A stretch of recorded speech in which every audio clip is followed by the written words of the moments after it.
automatic nang nababalot, no? Yes, yes, sir. Wala nang kahirap-hirap, no?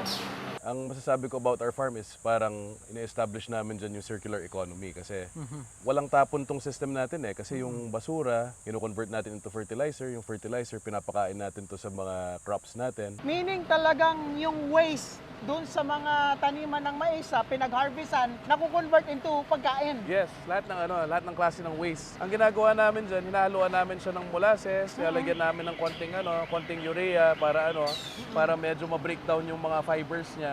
Ilang years na po ba kayo nag-aalaga ng mga baka at yung ginagamit nyo yung circular farming system? Mga 10 years na, sir. Ano ba yung pinagkakabala nyo aside from farming? Actually, ako, sir, political science graduate ako. Okay. So medyo malayo sa farming.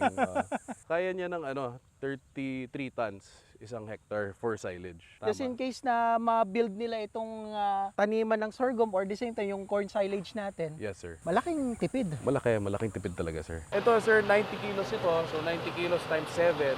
So, 7 pesos. Parang 630 isang ganito. Okay. Actually, lahat ng ruminants, lahat ng mga kumakain ng damo na hayop, pwede. Let this be a lesson for us na pag dumating ang mga crisis na ganito, kaya nating mag-depend sa sarili natin. Self-sustaining. Self-sustaining tayo. Yun yung gusto nating maging goal.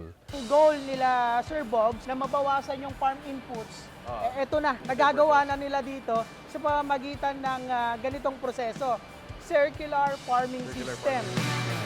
What's up, Kabidyo? Art Sinubago here and welcome to another episode of Kabidyo Stories.